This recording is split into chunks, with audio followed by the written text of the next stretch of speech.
Coming up on BG24 News. Deadly tornadoes swept through much of the Midwest Sunday, and Wood County is still cleaning up today. We have the latest on the efforts to pick up the pieces. Plus, the Perry Fieldhouse was alive with dancing this weekend. The Indian Student Association hosted its annual holiday celebration. Also this weekend, students participated in Relay for Life. BG24's Taylor Jennis tells us why students pulled the all-nighter. And it may have been dismal Sunday, but the sun was shining today. We'll have your full Black Swamp weather forecast. Welcome to your campus and community connection. Wood County's live local news starts right now. This is BG24 News, live at 5:30. Hello, everyone. I'm Madeline Fenning. And I'm Dominique Hicks. Thanks for joining us tonight. 4 tornadoes touched down in northwest Ohio on Sunday, including one in Wood County. That's right. This is the same storm that swept through much of the Midwest, killing 8. A tornado touched down in central Illinois with winds reaching 200 miles per hour. In Ohio, heavy winds and rain damaged multiple buildings, and the National Weather Service says a tornado also touched down in Jerry City with winds reaching 100 miles per hour. An even stronger tornado swept through Perrysburg, leaving extensive damage. Reporter Gemma Schultz says the winds in Perrysburg reached up to 125 miles per hour. The strong winds brought severe damage around Wood County, and the storm could be felt all across the area with high winds and rain. But the tornado touched down in Perrysburg Township. And as a result, roads are now closed, like Oregon Road behind me, where Circle K received major destruction.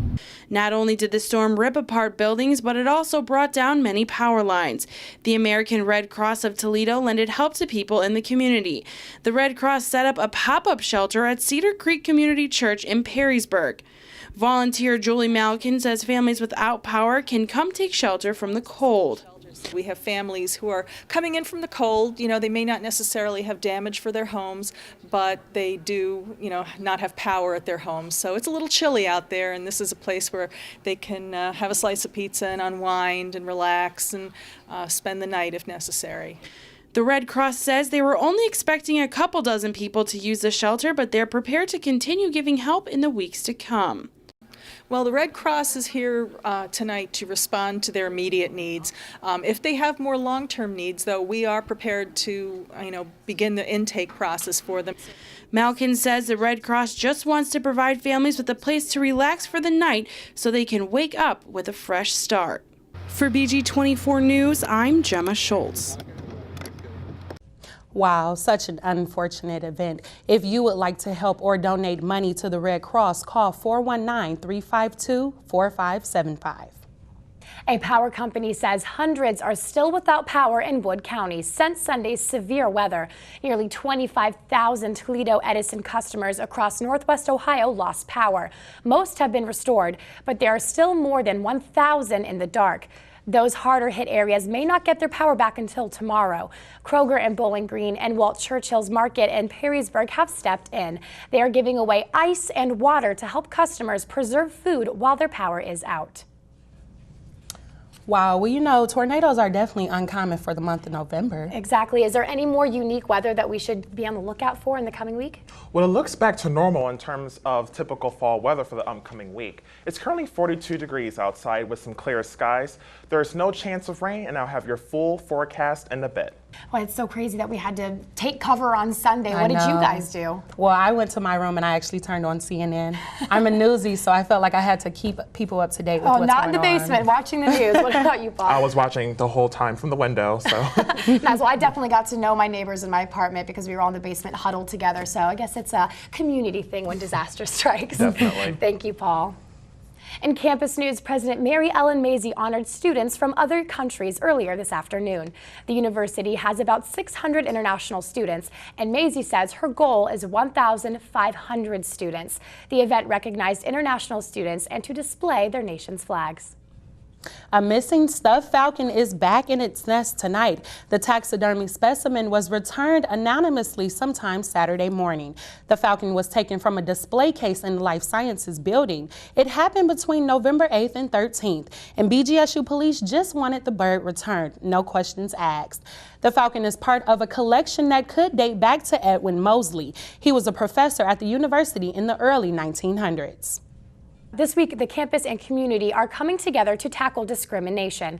It's called Not in Our Town Week, and the first event was last night at the BGSU Union Ballroom. Various organizations came together to discuss discrimination and offer support. The rest of the week includes a series of events that challenges hate and encourages diversity. Provost Rodney Rogers says it's important to be aware of our peers. We need to constantly remind ourselves of all the members of our community and ways in which we engage with each other with respect, with an attitude of inclusion, with an appreciation of the diversity that exists within any community.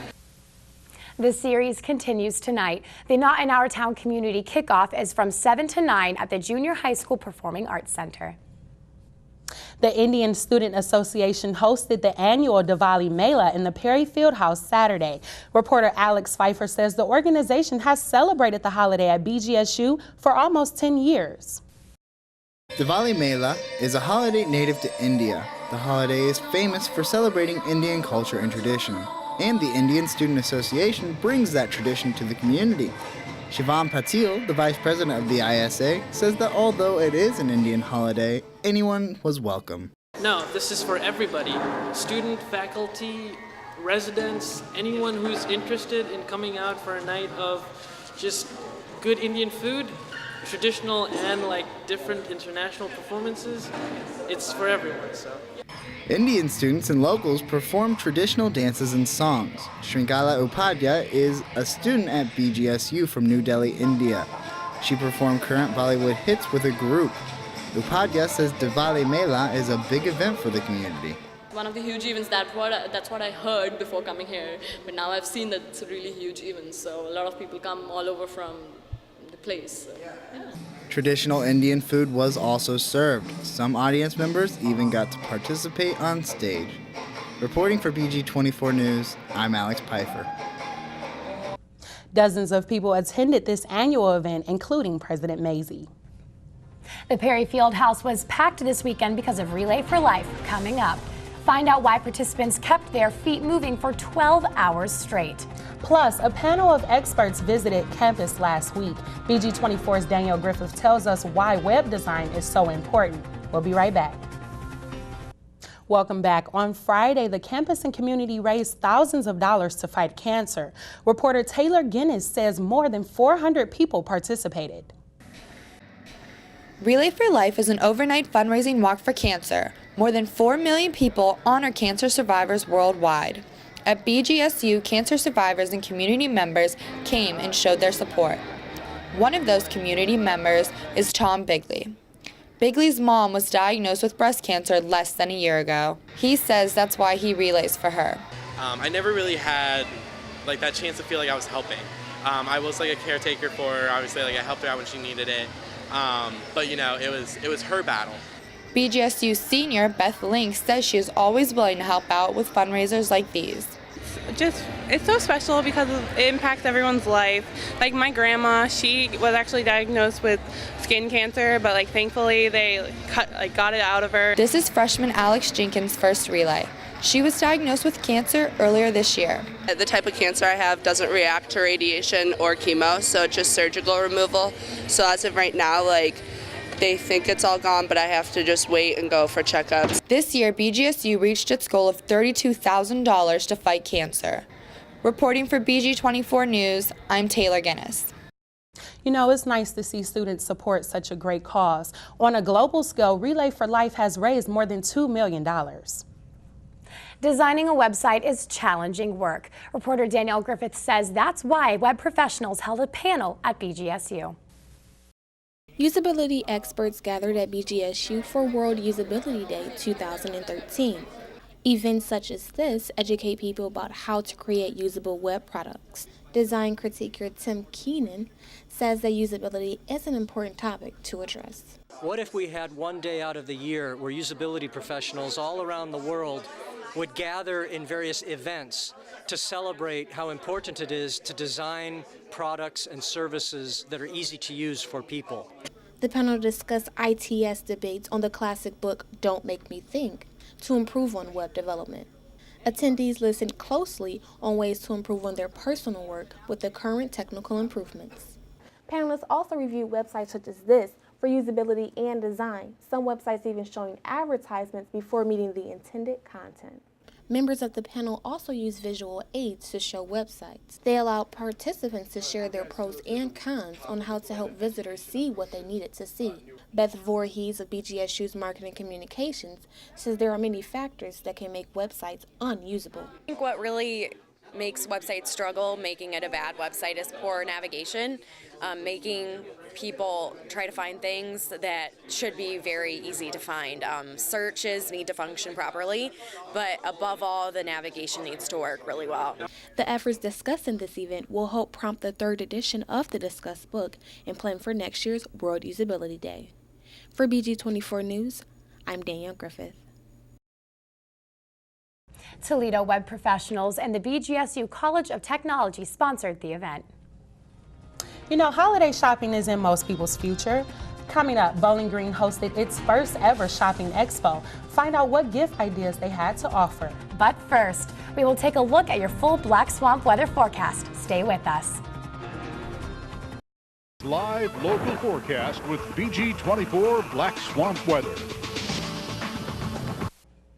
Hello, I'm Paul Mims, and here's your Black Swamp weather forecast. Currently, we're looking at about 42 degrees with some clear skies out there. A refreshing look after the damaging storms that happened just Sunday. Winds at 6 miles per hour from the east-northeast.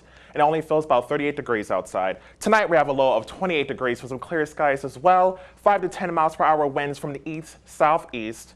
And tomorrow we have some partly cloudy skies with a high of 47, winds at 10 to 15 miles per hour from the southeast. And tomorrow night we're going to have some few passing clouds and possible late showers during the night. 30% chance of that at 5 to 10 mile per hour winds from the south-southeast. That brings us to our current temperatures. As to clarify, we have 42 degrees in the Bowling Green and Perrysburg area, 42 also in the Sandusky and Parkland area, and 41 in Findlay. And for our national weather, here you can see there's currently nothing happening in the Midwest, but you can see there's a huge system coming our way. You're going to see some possible rain showers and possibly some snow coming our way in the upcoming week. Now it brings us to our 5-day lookout for the rest of the week. Here on Wednesday, we have partly cloudy skies with a high of 47, low of 36. Thursday, we have some few rain showers with a high of 49 and a low of 41. Friday, some rain showers once again with a high of 49, low 33. Saturday, some snow showers coming our way with a high of 38 and goes straight down to a low of 19. Pretty cold there.